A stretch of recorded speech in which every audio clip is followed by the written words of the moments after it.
दोस्तों, दुनिया की सबसे ऊंची चोटी कहे जाने वाले माउंट एवरेस्ट पर बहुत से लोगों ने चढ़ाई कर ली है।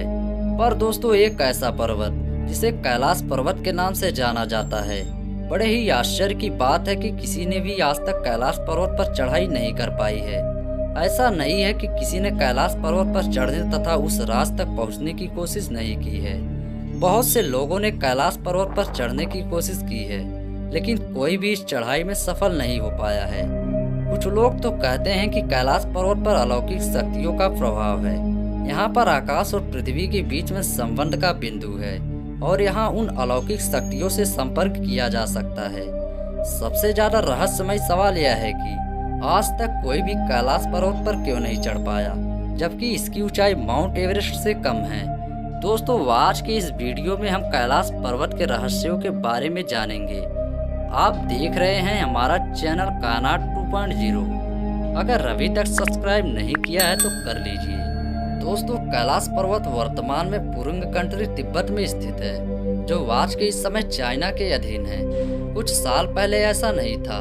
1962 के पहले कैलाश पर्वत भारत के हिस्से में आता था, लेकिन 1962 में भारत और चीन के युद्ध के बाद से कैलाश पर्वत को चाइना ने अपने अधीन कर लिया, क्योंकि उस समय दोनों के सेना ने इस जगह को खाली कर दिया था।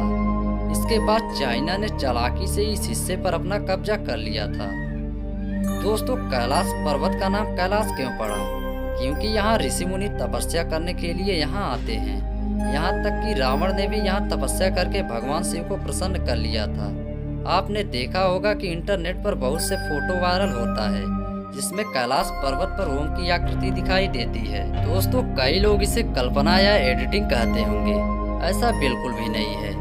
असल में ओम की आकृति बनी हुई है, इसलिए इस पर्वत का नाम कैलाश पर्वत पड़ा। जैसा कि मैंने आपको बताया कि कैलाश पर्वत पर स्वर्ग पर जाने का रास्ता है और यहाँ पर स्वर्ग पर जाने के लिए सीढ़ियाँ बनी हुई हैं। ये सीढ़ियाँ किसने बनाई है? पौराणिक कथा के अनुसार कहा जाता है कि रामायण काल की बात है। जैसे कि आपको पता होगा कि रावण कितना बड़ा विद्वान तथा भगवान शिव का कितना बड़ा भक्त था। इसी पर्वत पर तपस्या किया करता था।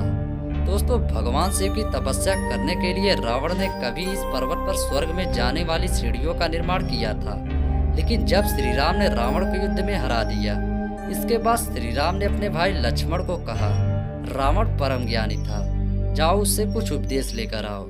राम की बातों को सुनकर लक्ष्मण रावण के पास गया। रावण उस समय युद्ध स्थल में घायल अवस्था में पड़ा रहा।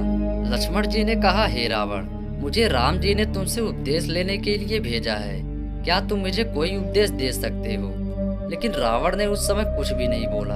उसके बाद लक्ष्मण जी वापस श्री राम के पास गए और कहा कि रावण ने मुझसे कुछ नहीं बताया। तो राम जी ने कहा, तुम रावण के पास बच्चे की तरह जाओ, बिल्कुल साफ मन लेकर, और उसके सिर के बगल न खड़े होकर पैरों के पास खड़े होना। ऐसा सुनकर लक्ष्मण जी दोबारा रावण के पास गए और उनकी पैरों के पास खड़े होकर बोले, क्या आपके पास मेरे लिए कोई उपदेश है? जिसके बाद रावण ने लक्ष्मण से तीर कमान मांगी और लक्ष्मण की ओर तान दिए। उनका पहला उपदेश था कि कभी भी अपने दुश्मन को कमजोर नहीं समझना चाहिए, और रावण ने दूसरा उपदेश दिया कि मैं अपने आप को बहुत अमर समझता हूँ, मुझमें बहुत घमंड आ गया था और मैं कैलाश पर्वत पर स्वर्ग पर जाने वाली सीढ़ियों का निर्माण करना चाहता था, पर मैंने सोचा कि अभी मेरे पास बहुत समय है। लेकिन मैं अपने घमंड के चलते भूल गया कि ये सीढ़ियाँ बनाना अभी भी अधूरी है। तो रावण ने कहा, अपने कार्य को कल पर न टालो, और कार्य है उसी क्षण कर डालो। और इसी तरह स्वर्ग की सीढ़ियाँ पूरी नहीं हो पाई। अब इस बात की कितनी सच्चाई है, ये अब तो हम नहीं जानते, लेकिन रावण के इन बातों से हमें सीख जरूर मिलती है।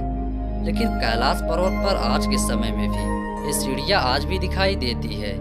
इसे देखकर बड़े बड़े वैज्ञानिक भी हैरान हो जाते हैं कि ये बनी कैसी है। मैंने आपको शुरुआत में बताया कि कैलाश पर्वत की ऊंचाई माउंट एवरेस्ट से कम है, लेकिन फिर भी इस पर कोई भी नहीं चढ़ पाया। इसका कारण भी जाने। कैलाश पर्वत की ऊंचाई 6,638 मीटर है, जबकि माउंट एवरेस्ट की ऊंचाई 8,848 मीटर है। इससे पता चलता है कि दोनों की ऊंचाई में कितना अंतर है। लेकिन फिर भी माउंट एवरेस्ट पर तो बहुत से लोगों ने चढ़ाई पूरी की, पर कैलाश पर्वत पर आज तक कोई नहीं चढ़ पाया। ऐसा नहीं है कि कैलाश पर्वत पर किसी ने चढ़ने की कोशिश नहीं की। बहुत से पर्वतारोहियों ने इस पर्वत पर चढ़ाई शुरू की थी, कोई भी कामयाब नहीं हुआ। बस उनसे पूछा गया कि वे किस कारण से नहीं चढ़ पाए, तो कुछ पर्वतारोहियों ने कहा कि जब हम चढ़ाई कर रहे थे तो कंपास ने काम करना बंद कर दिया था, जिसकी वजह से हमें दिशा का कुछ भी पता नहीं चला। और कुछ पर्वतारोहियों ने कहा कि जैसे जैसे हम ऊपर जा रहे थे तो ऊपर का मौसम बदलता जा रहा था, कभी बारिश तो कभी हवाएं चल रही थी, इसलिए ऊपर नहीं चढ़ पाए। कहा जाता है कि कैलाश पर्वत पर पूरी दुनिया के मध्य में स्थित है। वैज्ञानिकों के अनुसार सभी दिशाओं के तरंगे एक ही दिशा में मिलती है, इसी वजह से कोई इलेक्ट्रिकल इंस्ट्रूमेंट कंपास काम नहीं करता है। इसके अलावा आपने कैलाश पर्वत पर अलग अलग रंग वाली रोशनी देखे होंगे, जिसमें कैलाश पर्वत पर अलग अलग रंग की रोशनी पड़ती है। दोस्तों, वैज्ञानिकों के अनुसार ये रोशनी चुंबकीय क्षेत्र के कारण होती है, क्योंकि कैलाश पर्वत का चुंबकीय क्षेत्र सीधा आसमान के संपर्क में आता है, इसलिए यह रंग रंगीन रोशनी बनती है। दोस्तों, आशा करता हूँ कि कैलाश पर्वत के संबंधित यह रोचक बातें आपको जरूर पसंद आई होगी। यदि हमारी वीडियो पसंद आई हो तो वीडियो को लाइक कर चैनल को सब्सक्राइब जरूर करें। तब तक के लिए धन्यवाद।